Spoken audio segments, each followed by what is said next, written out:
Hello everyone, welcome back to my channel Roots of Special Education. Guys, आज के session में हम actor policies की सीरीज को आगे बढ़ाने जा रहे हैं। इससे पहले के सेशन में गाइस हम लोग mental health act, Indian literacy act, actor policies का ओवरव्यू, आरसीआई एक्ट के बारे में डिटेल में चर्चा कर चुके हैं। तो जो लोग सेशन चैनल पर नए हैं वो चैनल की प्लेलिस्ट को गो थ्रू कर सकते हैं। चैनल का नाम है रूट्स ऑफ स्पेशल एजुकेशन। और यदि आपको कंटेंट बेनिफिशियल लगता है तो चैनल को सब्सक्राइब करके फ्यूचर नोटिफिकेशन के लिए बेल आइकन को प्रेस कर सकते हैं। तो विदाउट वेस्टिंग टाइम पर मूव करते हैं आज के सेशन पर। आज का सेशन है पीडब्ल्यूडी एक्ट 1995। तो पीडब्ल्यूडी एक्ट क्या होता है, इसके बारे में हम लोग डिटेल में चर्चा करेंगे। सबसे पहले देखते हैं इसका पूरा नाम है क्या एक्चुअल में। ये क्वेश्चन बहुत ज्यादा आता है आपके एग्जाम में, खासतौर से डिप्लोमा लेवल पे। वन लाइन, एक नंबर या दो नंबर में क्वेश्चन पूछा जाता है गाइस कि फुल फॉर्म क्या है। तो जब फुल फॉर्म पूछी जा रही है तो पीडब्ल्यूडी मतलब पर्सन विद डिसेबिलिटी एक्ट, क्योंकि ये 1995 में आया था तो इसलिए 1995 जो है वो लगाया जाता है। पूरा नाम क्या है गाइस जब ये बोला जाता है तो इसके साथ ये तीन जो है वर्ड जो है वो डिटेल जो है वो लगेगी। और ये वर्ड क्या है guys? Equal opportunities, protection of rights and full participation. अब ये क्या कहानी है भाई, ये है क्या चीज? तो गाइस ये जो है ये तीन पिलर आप बोल सकते हैं इस एक्ट के। ये बेसिस है, फाउंडेशन है इस एक्ट के, जिनके ऊपर पूरा ये एक्ट जो है वो बेस्ड है। इसे याद रखने का, इसमें कई बार हम लोग कंफ्यूज हो जाते हैं। याद रखने का सीधा सा तरीका है ईपीएफ। ये ट्रिक है गाइस, आप इसे याद रख सकते हैं। E for equal opportunities, P for protection of rights and F for full participation। ठीक है, तो ये है guys the person with disability act. अब थोड़ा सा गाइस इसकी हिस्ट्री भी हम लोग देख लेते हैं कि ये है क्या, कैसे। जब भी कोई एक्ट जो है फोर्स में आता है तो उसके पीछे कोई ना कोई कहानी जरूर होती है गाइस। एकदम से सडनली कोई भी चीज जो है वो प्रकट जो है वो नहीं होती है। उसके एग्जिस्टेंस में, उसके आने में जो है वो कोई ना कोई जो है वो उसके पीछे जो है वो कोई ना कोई सिनेरियो, कोई ना कोई सिचुएशन होती है गाइस। तो इसके पीछे क्या सिनेरियो, क्या सिचुएशन थे, उसके बारे में थोड़ा सा हम लोग देखते हैं। गाइस इससे पहले मैं आपको बताना चाहूंगी कि इस एक्ट में मैंने कोशिश की है कि पूरे डिटेल में सभी कंपोनेंट्स को इस एक्ट के समाहित करने का प्रयास किया है। इसीलिए गाइस ये सेशन भी थोड़ा लेट हो गया है। ठीक है, तो चाहे आप बीएड के स्टूडेंट हो, बीएड या एमएड के स्टूडेंट हो, चाहे एग्जामिनेशन पॉइंट ऑफ देखें या कॉम्पिटेटिव एग्जाम के पॉइंट ऑफ व्यू से, इट विल बी इनफ, ताकि आपको किसी भी प्रकार की और सर्च करने की आवश्यकता ना पड़े।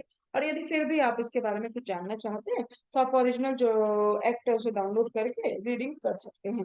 तो चलिए स्टार्ट करते हैं, क्या है ये पीडब्ल्यूडी एक्ट, उस समय क्या सिनेरियो, क्या सिचुएशन थी जिससे ये एक्ट जो है की जरूरत पड़ी, ये एक्ट जो है वो एग्जिस्टेंस में आया। तो गाइस आपके सामने हिस्ट्री आपके सामने है कि प्रोक्लेमेशन हुई थी full participation and equality of the people with disability के ऊपर एशियन और पैसिफिक रीजन की इसमें।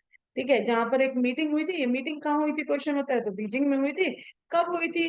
तो 1 से 5 दिसंबर तक हुई थी, 1992 में हुई थी। वहां पर हुआ क्या एक्चुअल में? हुआ ये कि अडॉप्ट किया गया एक उद्घोषणा। प्रोक्लेमेशन का मतलब होता है उद्घोषणा। क्या उद्घोषणा की गई? Full participation and equality of people with disabilities in Asia and Pacific region. जब एशिया और पैसिफिक रीजन की बात की जा रही है तब कुछ चीजें स्पेसिफिक हो जा रही है ना, यहाँ तो पूरे वर्ल्ड की बात हो रही है और ना ही सिर्फ इंडिया की बात हो रही है, कुछ उससे ज्यादा, है ना, और वर्ल्ड से कुछ कम, तो एक स्पेसिफिक रीजन। ओके, तो अब इस स्पेसिफिक रीजन के लिए ये घोषणा करी गई। अब हुआ क्या कि उस मीटिंग का पार्ट जो है वो इंडिया भी था।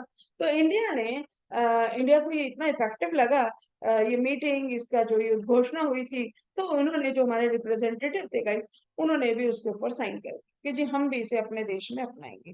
और यहाँ से जन्म होता है पीडब्ल्यूडी एक्ट के बाद। उन्होंने आ करके, क्योंकि जब भी आप इतने बड़े लेवल पे जो है वो सिग्नेटरी होते हैं या साइन करते हैं किसी भी इस तरह की कमिटमेंट पे, कोई एक, इसका मतलब है आप लीगली एक प्रॉमिस कर रहे हैं आप उनको कि हम इसमें जो भी आपने चीजें कही हैं उनको हम अपने देश में जाकर के, ये जितना भी इसके एरिया के बारे में जो भी बातें हैं उनको हम जो है वो इम्प्लीमेंट जो है वो करेंगे।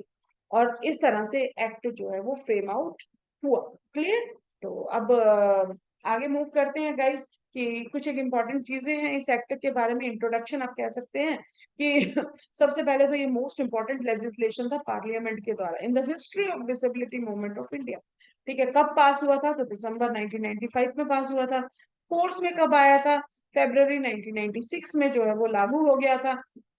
अब एक क्वेश्चन है गाइस आपसे, जिसका आंसर आपको कमेंट बॉक्स में देना होगा। देखती हूँ आप लोग कितने अवेयर हैं इन सब चीजों के बारे में। ये एक्ट जो है पूरे देश में लागू हुआ था, लेकिन किसी एक राज्य में जो है वो उसको लागू नहीं किया गया। तो कौन सा स्टेट है, उसे आप कमेंट बॉक्स में आंसर दीजिएगा। ओके, वेट रहेगा आपके कमेंट्स का। तो the act puts the responsibility on society to provide equal opportunities and full participation to person with disabilities in everyday life. अब ये एक्ट क्या कर रहा था, उसने सोसाइटी के ऊपर एक जिम्मेवारी दी। किस तरह की जिम्मेवारी दी, कि आपको प्रोवाइड करना है पर्सन विद डिसेबिलिटी को एवरीडे लाइफ में इक्वल अपॉर्चुनिटी और फुल पार्टिसिपेशन का। इस चीज की इक्वल अपॉर्चुनिटी, समान अवसर, ठीक है, और पूर्ण सहभागिता होनी चाहिए कहाँ, सोसाइटी में। ठीक है, तो आगे मूव करते हैं गाइस कि इस कोई भी जब एक्ट बनाया जाता है उसके कुछ उद्देश्य होते हैं, कुछ एम्स होते हैं। तो ये एम्स और ऑब्जेक्टिव्स जो है वो इस एक्ट के क्या थे, किसके, पीडब्ल्यूडी एक्ट के। सबसे पहले तो इन्होंने to spell out the responsibilities of the state. ठीक है, एक्ट था तो रिस्पॉन्सिबिलिटी ऑब्वियसली स्टेट्स में डिवाइड हो जाएगी, सब अपने अपने स्टेट में काम करेंगे, है ना, स्टेट से डिस्ट्रिक्ट से, इस तरह से ये एक पूरी हायरार्की होती है ना। तो spell out the responsibilities of the, तो राज्य की जिम्मेवारी क्या होंगी इस एक्ट को इम्प्लीमेंट करने में, इसके ऑब्जेक्टिव्स को फुलफिल करने में। बैरियर फ्री एनवायरनमेंट दूसरा था, बाधा मुक्त वातावरण, डिसेबल फ्रेंडली एनवायरनमेंट होना चाहिए। डिसेबल बिना किसी यू नो डिसेबल व्यक्ति बिना किसी की मदद के जो है वो सर्वाइव कर सके, है ना, किसी प्रकार की कोई बाधा ना आए। तो बैरियर फ्री एनवायरनमेंट हुआ। तो encounter the situation of abuse and exploitation of person with disabilities. तो पीडब्ल्यूडी के दुरुपयोग और शोषण की स्थिति का सामना करना। तीसरा ऑब्जेक्टिव था किसी तरह का उनका कोई अब्यूज ना कर सके, कोई उन्हें एक्सप्लॉइट ना कर सके, और यदि ऐसा करता है, इसको वायलेट करता है इस चीज को, तो उसे जो है वो कानूनी तौर पे जो है वो कहीं ना कहीं पनिश किया जाएगा। तो ये सारी चीजें जो इस एक्ट का मुख्य उद्देश्य था। फिर था special provision of integration of person with disability into social main stream. तो जो समाज के मुख्य, जो एक्सक्लूड थे, पर्सन विद डिसेबिलिटी, समाज से बाहर रखा गया था, उनको मुख्य धारा से बाहर रखा गया था। ठीक है, due to this medical reason, because उनको कोई प्रॉब्लम है। तो उनको कह रहे हैं इंटीग्रेट किया जाए, कहाँ पे इंटीग्रेट किया जाए, समाज की मुख्य धारा में शामिल किया जाए। तो ये कुछ एक ऑब्जेक्टिव्स थे गाइस। तो ये जो है पूरे एक्ट को जो है कहीं ना कहीं डिफाइन करते हैं। ना मूव करते हैं, जब भी कोई एक्ट आता है गाइस और डिसेबिलिटी के ऊपर यदि एक्ट होगा, तो वो डिसेबिलिटी को डिफाइन करता है। ठीक है, एक्ट जो है वो अपने हिसाब से डिसेबिलिटी को एक्सप्लेन करता है। तो ये एक्ट कैसे डिफाइन करता था डिसेबिलिटी को, पर्सन विद डिसेबिलिटी एक्ट जो है।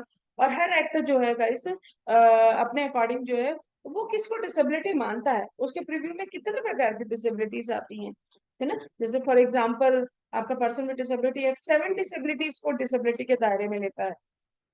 ऐसे ही upcoming act, national trust act जो है वो आपका 4 डिसेबिलिटीज को बोलता है कि यही डिसेबिलिटीज, इसके अलावा हम डिसेबिलिटी को नहीं मानते कि कोई और डिसेबिलिटी है। ठीक है, और अब जब रिवाइज होकर के आया आरपीडब्ल्यूडी एक्ट, सॉरी, वो जो है आपका 21 डिसेबिलिटी को अपने दायरे में ले। तो इस according to PWD act, person with disability means a person suffering from not less than 40% of any disability as certified by medical authority. दो चीजें कह रहे हैं कि वो डिसेबिलिटी, ये डिसेबल पर्सन कहलाएगा जो डिसेबिलिटी जो है वो 40% से कम नहीं होनी चाहिए, 40% या उससे ज्यादा हो। और उसको सर्टिफाइड कौन करेगा, हम और आप नहीं करेंगे, उसको मेडिकल अथॉरिटी सर्टिफाइड करेगी, जिसके ऊपर डिसेबिलिटी सर्टिफिकेट बनता है। इसीलिए पीडब्ल्यूडी ने एक्ट को जो डिफाइन किया है, सॉरी, डिसेबिलिटीज को जो अपने टर्म्स में डिफाइन किया है, उन्हें हम लोग लीगल डेफिनेशन कहते हैं, क्योंकि जितने भी लीगल कार्य हैं उनके लिए उन्हीं डेफिनेशन के आधार पर ही जो है वो निर्णय लिया जाता है। तो कभी भी आपसे कोई पूछे कि लीगल डेफिनेशन लो विजन की क्या है, हियरिंग इम्पेयरमेंट की क्या है, या मेंटल इलनेस या मेंटल रिटार्डेशन की क्या है, तो जो डेफिनेशन पीडब्ल्यूडी उस पर्टिकुलर डिसेबिलिटी के दे रहा है, that is called legal definition. Clear. Now move to the beneficiaries of PWD act. कितनी डिसेबिलिटीज को अपने दायरे में लेता है, तो टोटल 7 डिसेबिलिटीज, जैसे मैंने आपको बताया था। Blindness, low vision, leprosy cured, hearing impaired, locomotor disability, mental retardation and mental illness. तो आप देख रहे हैं कहीं पे ऑटिज्म, सीपी, लर्निंग डिसेबिलिटी, है ना, इस तरह की कोई डिसेबिलिटी का नाम नहीं है। तो ये पीडब्ल्यूडी एक्ट इन्हीं 7 को ही डिसेबिलिटी मानता है, और वो भी 40% या उससे ज्यादा होंगी तभी जो है डिसेबिलिटी, जो भी कंसेशंस, बेनिफिट स्कीम्स जो भी उनके लिए, तो उसका बेनिफिट वो तभी उठा पाएगा। क्लियर यहाँ तक की कहानी। आगे बात करते हैं। आगे है चैप्टर्स। हर एक्टर जो है उसको जो है वो चैप्टर्स में, अध्यायों में बांटा जाता है और उस अध्याय के आगे जो है उनके कुछ सेक्शंस होते हैं। तो इस पर्टिकुलर एक्ट पीडब्ल्यूडी के 14 जो है वो चैप्टर्स है, 14 चैप्टर्स है, जिसमें 74 जो है वो सेक्शंस हैं गाइस। ठीक है, 14 चैप्टर 74 सेक्शंस में जो है वो बटा हुआ है। तो पहला चैप्टर गाइस प्रिलिमिनरी सेक्शंस है, जहां पर सभी वेरियस डेफिनेशन, डिसेबिलिटीज की डेफिनेशन, जितने भी टर्म्स इस एक्ट में शुरू से लेकर एंड तक यूज किए गए हैं, like government, like blindness, like leprosy cured, medical authority, तो इन सबको जो है ये पर्टिकुलर चैप्टर 1 में एक्सप्लेन किया जाता है, जिसे आप लोग रिसर्च की भाषा में ऑपरेशनल डेफिनेशन कहते हैं, कि इसे ऑपरेशनली डिफाइन किया गया इस एक्ट के अनुसार, इसका मतलब क्या है। आप उसको जो मर्जी मतलब समझिए, आप कोई और समझिए, आप कोई और समझिए, लेकिन ये एक्ट जो है उसको उसको हम लोग ऑपरेशनल डेफिनेशन भी कह सकते हैं, और उसको हम लोग प्रिलिमिनरी सेक्शन में रखा था। ठीक है, तो ये हो गया चैप्टर 1। नाउ चैप्टर 2 और 3 में गाइस सेंट्रल और स्टेट कोऑर्डिनेशन कमिटीज की बात करें, ऑफ कोर्स सेंट्रल में केंद्रीय और स्टेट में जो है वो राज्य स्तरीय कोऑर्डिनेशन जो है वो कमेटी की बात की जा रही है। तो इस चैप्टर में, 2 चैप्टर में गाइस सेंट्रल स्टेट लेवल की जो है, सेकंड में सेंट्रल लेवल की कोऑर्डिनेशन कमेटी, और थर्ड में जो है स्टेट लेवल। तो यहाँ पर जनरली ये जो कमेटीज हैं, इनके मेंबर्स, इनका अपॉइंटमेंट, क्वालिफिकेशन, इनसे रिलेटेड जो चीजें हैं, वो सारी चीजें जो है वो यहाँ शामिल होंगी। जितना हमारा इससे ज्यादा इतना कंसर्न एज एजुकेशन पर्पस जो है वो नहीं रहेगा। ठीक है, बस हमें इन चैप्टर्स को जानना है, इनमें क्या क्या दिया गया, इतना ही काफी है। तो आगे मूव करते हैं। यहाँ से शुरू होती है गाइस हम एजुकेशन के पर्पस से, चाहे डीएड, बीएड, एमएड, किसी भी कोर्स से आप कंसर्न हो, चाहे सीटेट, एचटेट, फिर डीएसएस भी आप कर रहे हो, तो ये जो कुछ चैप्टर्स हैं, इनको कई बार वो पर्टिकुलरली पूछ लेता है। ये चैप्टर 5 किससे कनेक्टेड है, चैप्टर 7 में किस चीज की बात की गई है, या पर्टिकुलर उस चैप्टर का नाम लेकर के कि नॉन डिस्क्रिमिनेशन कौन से चैप्टर में बताया गया, एजुकेशन पीडब्ल्यूडी एक्ट का कौन से सेक्शन है, और कौन सा जो है वो चैप्टर है, लाइक इस तरह के कुछ क्वेश्चंस होते हैं, तो जिनको आपने जो है वो ध्यान में रखना। तो पहला है guys prevention and early detection of disabilities. ये चैप्टर क्या कहता है गाइस, ये चैप्टर जो है नाम से ही समझ में आ रहा है, प्रिवेंशन, डिसेबिलिटी के प्रिवेंशन की बात करें, अर्ली डिटेक्शन, जल्दी से जल्दी उनको डिटेक्ट किया जाए, पहचान लिया जाए, ताकि नुकसान ज्यादा जो है वो ना हो, जो खतरे में है चीजें वो खतरे से बाहर आ जाए। ठीक है, उसके लिए डिफरेंट मेथड्स जो है प्रिवेंटिंग डिसेबिलिटीज के लिए, वेरियस मेथड्स को जो है वो अप्लाई किया जाए। ठीक है, कॉजेस कौन कौन से हैं, अक्रेंस ऑफ उनके ऊपर रिसर्च हो, उनके ऊपर इन्वेस्टिगेशन, डिफरेंट सर्वेस किए जाएं, ताकि कारणों का पता चले और कारणों को ही खत्म कर दिया जाए, ताकि प्रॉब्लम आए ही नहीं। ओके, स्क्रीनिंग की जाए, ऑल ऑफ द चिल्ड्रन, जितने भी बच्चे सभी की स्क्रीनिंग की जाए, एटलीस्ट वंस इन ईयर, एक लगभग साल में एक बार तो कम से कम करनी ही चाहिए, ताकि आइडेंटिफाई किया जाए कौन कौन खतरे में है। ठीक है, और वहीं पे ही उनको संभाल लिया जाए, इसे बोलते हैं अर्ली डिटेक्शन, है ना। जब आप आइडेंटिफाई कर लोगे एड्रेस को, that is called early detection. Okay, तो prenatal, perinatal, postnatal care, mother की, बच्चे की, यहीं पे ही तो प्रॉब्लम होती है, यहीं तो सारे कॉजेस कहीं ना कहीं घूम फिर करके आते हैं, है ना। तो ये सारा हो जाएगा गाइस। अपकमिंग जो सेशंस होंगे उनमें हम लोग कॉजेस और प्रिवेंशन के बारे में हम लोग चर्चा करेंगे डिटेल में, तो वहाँ ये चीजें और भी अच्छे से आपको क्लियर हो जाएंगी। और इसके बारे में अवेयरनेस, है ना, अवेयरनेस फैलाना, क्या होती है डिसेबिलिटी, क्या क्या कारण होते हैं, क्या क्या उसके प्रिवेंशन हो सकते हैं, तो टीवी के द्वारा, रेडियो के द्वारा, अदर जो भी मास मीडिया हैं उनके द्वारा, अभी तो नेट के, इंटरनेट के द्वारा, यूट्यूब के द्वारा, न्यूज़पेपर के द्वारा, डिफरेंट मीडिया है हमारे पास, मास मीडिया है, तो उनके द्वारा जो है हम लोग इनके प्रिवेंटिव मेजर्स को अडॉप्ट जो है वो कर सकते हैं। तो ये था चैप्टर आपका 4। अब नाउ चैप्टर 5 की बात करता है, जो कि सबसे इंपॉर्टेंट है, इसके ऊपर बहुत क्वेश्चन आते हैं guys. Chapter 5 section 26 be noted, section 26 chapter 5, इसमें एजुकेशन की, कई बार उल्टा करके भी पूछ लेता है कि एजुकेशन का कौन सा चैप्टर, चैप्टर 5 है, कौन से सेक्शन में है, तो सेक्शन नंबर 26 एज ए, क्योंकि हम लोग सब एजुकेशन की फील्ड में, तो ये बहुत इंपॉर्टेंट चैप्टर हो जाता है। और दूसरी चीज गाइस, यहाँ पर जितनी भी आपकी चीजें, यहाँ पे आपको फ्री एजुकेशन की बात कर रहा है, इंटीग्रेटेड एजुकेशन को प्रमोट करने की बात कर रहा है, डिसेबल बच्चों के लिए स्पेशल स्कूल्स को इक्विपाइड करने की बात कर रहा है, और जितने भी स्पेशल बच्चे हैं, डिसेबल बच्चे, उनको free of cost special books, equipment देने की बात कर रहा है, स्कॉलरशिप देने की बात कर रहे हैं। तो ये सारी चीजें एजुकेशन की, आरडी एक्ट भी हमारा जो आया, लेकिन इसके बाद था 2009 में, तो वो भी जो है फ्री और अप्रोप्रिएट एजुकेशन की बात करें 6 to 14 ईयर्स के, तो ये सारी चीजें कहीं ना कहीं कनेक्टेड है। चाहे वो आपका यूएनसीआरपी डीआरटी एक्ट है, एनईपी आ रही है, नेशनल पॉलिसी डिसेबल बच्चों के लिए आई है। तो ये सारी चीजें गाइस जो है वो कहीं ना कहीं इन्हीं के प्रभाव से ही, इस एक्ट का प्रभाव आपको बाकी सारे एक्टों में जो कहीं ना कहीं देखने के लिए मिलेगा। ठीक है, तो आगे मूव करते हैं chapter 6 that is related to employment. रोजगार की बात कर रहा है, तो कैसा रोजगार? गवर्नमेंट जितनी भी वैकेंसीज होंगी वहां पर डिसेबिलिटी के लिए, डिसेबल बच्चों के लिए 3% वैकेंसीज को जो है वो जो है वो रिजर्व रखा जाएगा। और वो 3% में 1% ब्लाइंडनेस और लो विजन के लिए, 1% हियरिंग इम्पेयर्ड के लिए, और 1% जो है वो लोकोमोटर डिसेबिलिटीज के रहेगा। ध्यान देने योग्य बात है कि यहाँ पे इंटेलेक्चुअल डिसेबिलिटी की कहीं कोई बात नहीं है। और यहाँ पर जो डिसेबिलिटीज है गाइस, अगर कोई वैकेंसी यहाँ पे रह जाती है, मान लीजिए कि पर्टिकुलर वैकेंसी में लोकोमोटर डिसेबिलिटी का कोई व्यक्ति नहीं आया है, तो उसे कैरी ओवर किया जाएगा, अगली वैकेंसी के लिए उसको एक और साथ में ऐड कर दिया जाएगा उस पर्टिकुलर डिसेबिलिटी का।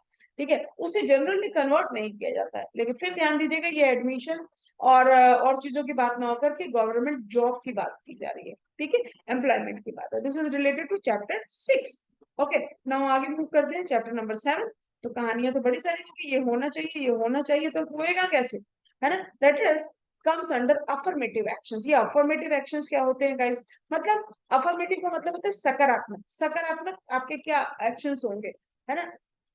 तो उन एक्शंस में गाइस आपको कुछ ना कुछ स्कीम्स लॉन्च करनी होंगी, इनको एड्स और अप्लायंसेस प्रोवाइड करने होंगे, है ना? Schemes in favour of person with disabilities, जिसमें प्रेफरेंस दी जाएगी। उन्हें लैंड प्रोवाइड की जा सकती है, उन्हें कंसेशंस किया जा सकता है, कंसेशन के रेट्स पर दिया जा सकता है। किस चीज के लिए? घर के लिए, बिजनेस के लिए, स्पेशल रिक्रिएशनल सेंटर्स बनाने के लिए, स्पेशल स्कूल स्टैब्लिश करने के लिए, रिसर्च सेंटर बनाने के लिए, फैक्ट्रीज वगैरह यदि डिसेबल बच्चों के लिए हमको कहीं बनानी है जहाँ पे उनको रोजगार मिल सकता है, वो उनके लिए फायदा हो सकता है, तो उसके लिए स्पेशल जो है वो प्रेफरेंस जो है वो दी जाए। This is called affirmative action, जो कि चैप्टर 7 में दिया गया। ठीक है, तो क्या है इसका मतलब?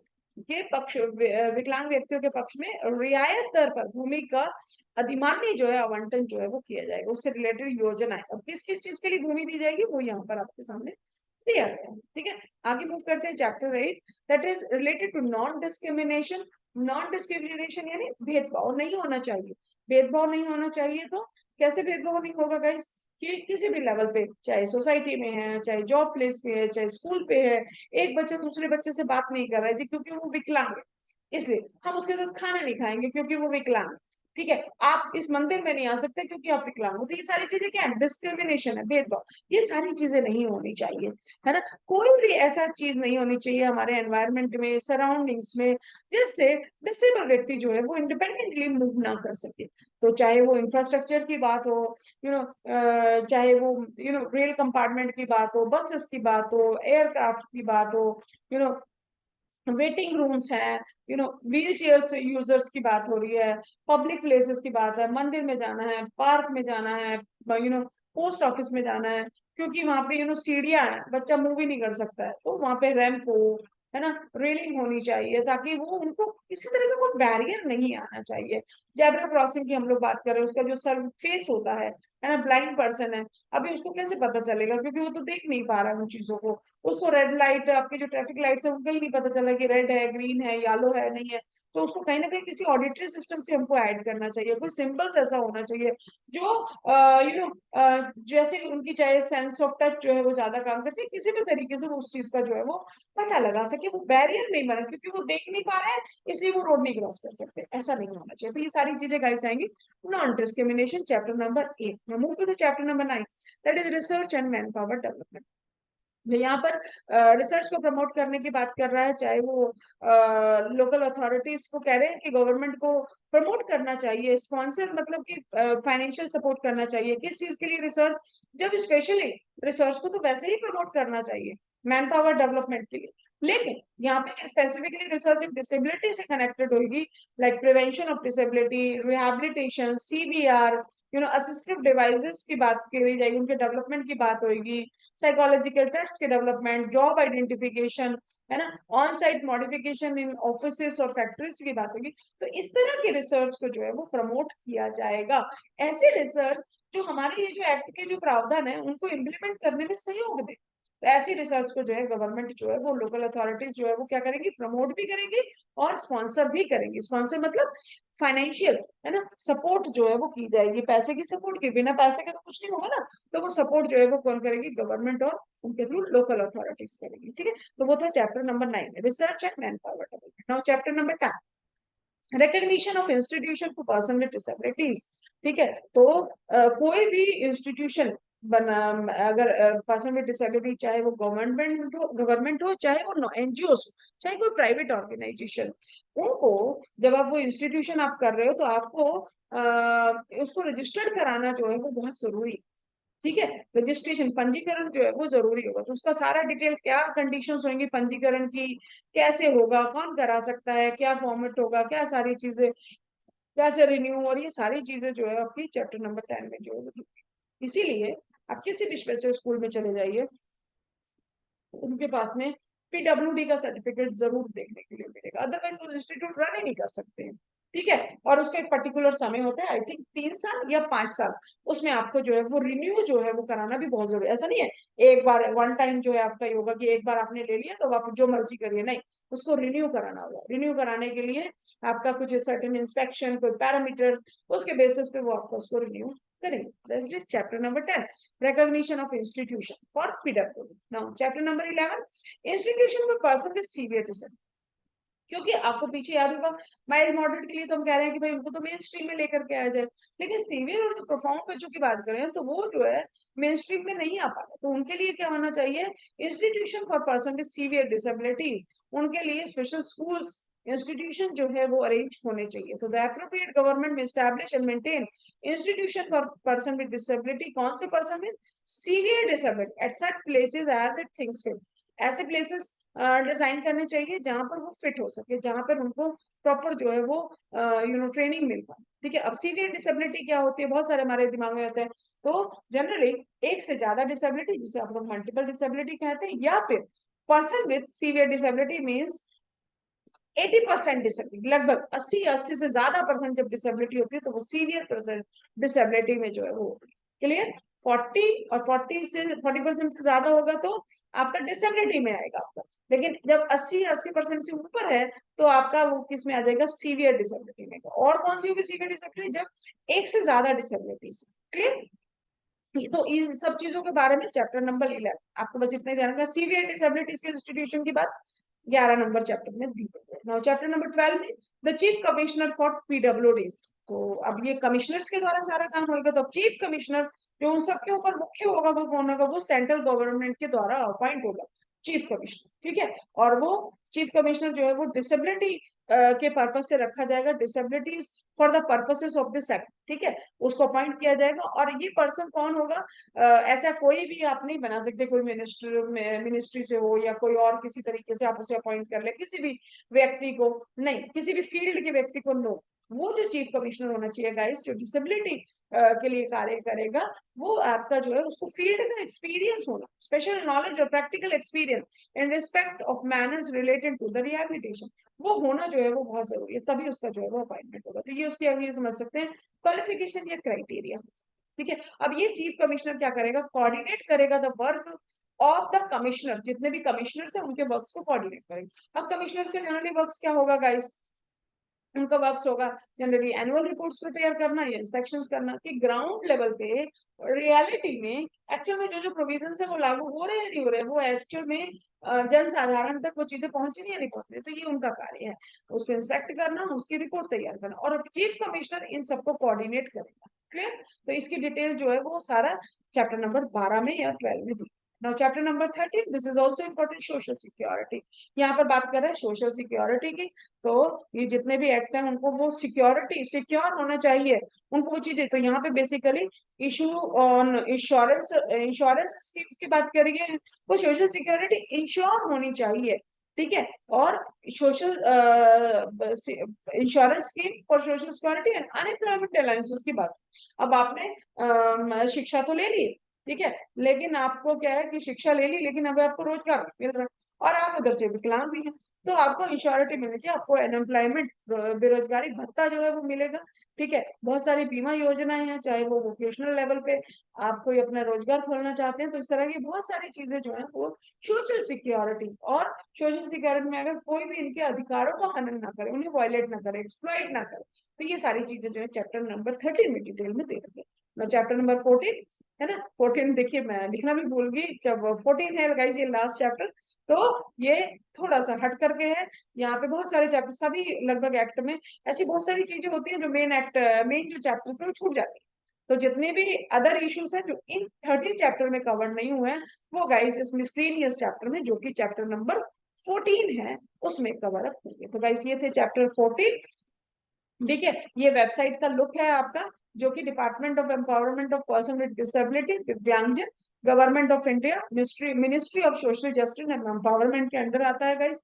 यहीं पे आपके जो इंस्टीट्यूशन के रजिस्ट्रेशन और ये सारी चीजें जो होती है, तो ये वेबसाइट का लिंक है, आप जो है वो, लिंक नहीं है गाइस, एक स्क्रीन है आपके सामने। ठीक है, तो इसको कभी समय मिला तो मैं इसको वेबसाइट को ओपन करके भी आपको इसके अंदर का जो भी आइकॉन्स है उन सब के बारे में भी बताऊंगी। ठीक है, तो यहाँ पे गाइस आपका ये चैप्टर जो है वो खत्म होता है ऑन पीडब्ल्यूडी एक्ट। हम कोशिश किया है मोस्ट ऑफ द कंपोनेंट्स इसमें मैंने ऐड करने की, तो आई होप कि ये सेशन आपके लिए बेनिफिशियल होगा। और यदि आपको इस सेशन में कुछ भी अच्छा लगा है, समझ में आया है, तो आप अपने फ्रेंड्स के साथ भी शेयर करिए, है ना, लाइक कीजिएगा सेशन को, आप कमेंट करिए गाइस अगर आपको कोई चीज नहीं समझ में आई है। ठीक है, आपके कमेंट मेरे लिए बहुत बेनिफिशियल है, बिल्कुल फ्री ऑफ कोर्स है गाइस, दिल खोल के कमेंट करिए। ठीक है, and thank you so much for your feedback, for your support. तो लाइक शेयर सब्सक्राइब करते रहिए गाइस, और अपने फ्रेंड्स के साथ भी शेयर करते रहिए।